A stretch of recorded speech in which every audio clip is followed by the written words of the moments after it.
Hi, it's Sheila. I'm back. Welcome to Lovin Sheila podcast shorts, number 8. Happy to be back with you, and I'll be very brief today. Oh, first, I want to say I do have on my Lovin Me shirt. You can get yours at lonewolfbodywear.com. And if you use the promo code podcast or Lovin Sheila, you can get it for $10 plus shipping and handling. So why don't you go ahead and do that today?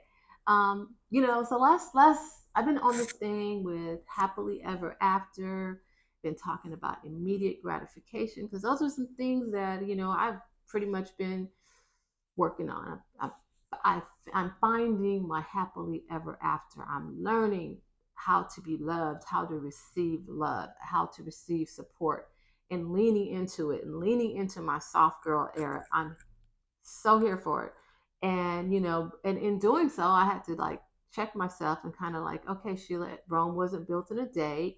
You know, this desire for immediate gratification or for everything to come together all at once in your happily ever after.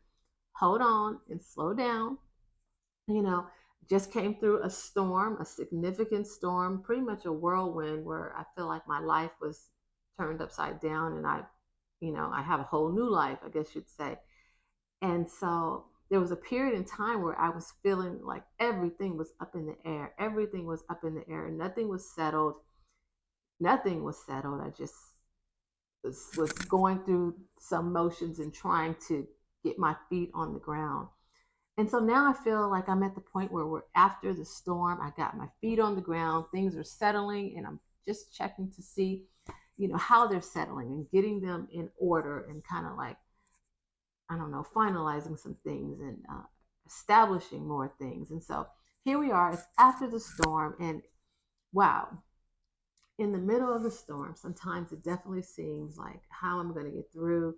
I felt so many emotions because I felt like for so many years I really was not very emotional. I just kind of did all the things that I needed to do because they needed to get done. And so, during the storm, I became so emotional and I started to shed more tears and cry and all. And I embraced it because I felt like, I felt like I was dead inside for a while because I felt like I wasn't in my soft girl era. I wanted to be strong. I wanted to hold different things together. So, I could never, what I felt like, break down. And so I found myself in previous months, like really emotional whenever I speak about different things, really just, being tearful and crying. And I'm like, oh my God, it drove me nuts. It actually drove me nuts because that wasn't who I thought I was. But now, after I've come through the storm, I'm leaning into it. It's okay to be vulnerable. Okay to be soft. It's okay to show that you have emotions. I have emotions. And so now I'm after the storm. I'm all about, this. I may not be crying, but I'm all about leaning into it, being soft, being vulnerable, looking for happily ever after, and also establishing the different relationships in my life, who I'm in relationship with, whether it be friends or family, just really establishing and understanding the dynamic of our relationships.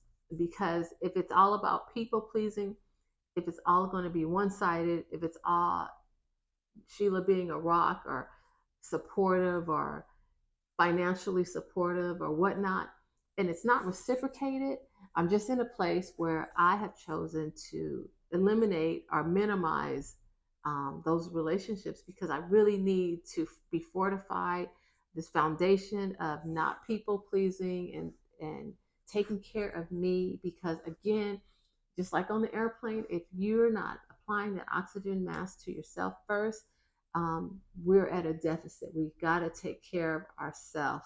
We've got to be oxygenated for this journey. So we've got to take care of ourselves.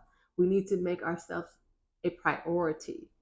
And that doesn't mean that we're going to be selfish, but we need to prioritize our well being, our mental health, our physical health, all those things, because we can't do anything for anyone if we're not in good condition. So we need to condition ourselves to make ourselves a priority.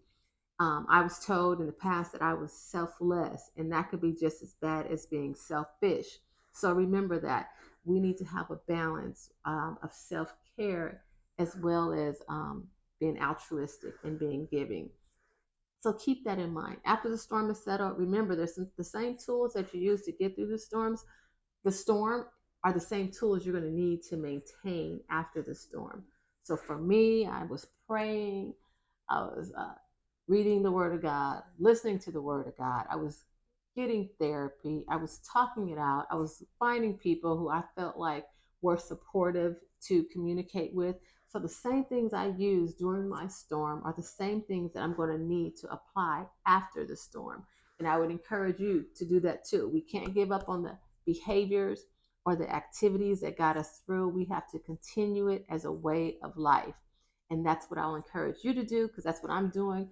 My storm has passed, but the things that I learned during the storm are the things that I'm going to continue to do as I evolve to become a better Sheila, to become a better person, to become, as I mentioned previously, a better human. So I encourage you to do that as well. Remember, the storm will pass, and the purpose of the storm is not to destroy you, it's to make you better, to help us to learn something from it, to take to the next level, to share with someone else. So I just wanted to encourage you today. If you're going through the storm, remember it doesn't always last. It doesn't last always. And there's joy on the other side. There's peace. There's happily ever after. There is gratification, and you will be a testimony for that. So I will see you on the next Lovin Sheila podcast. Until then, take care of yourself. Bye for now.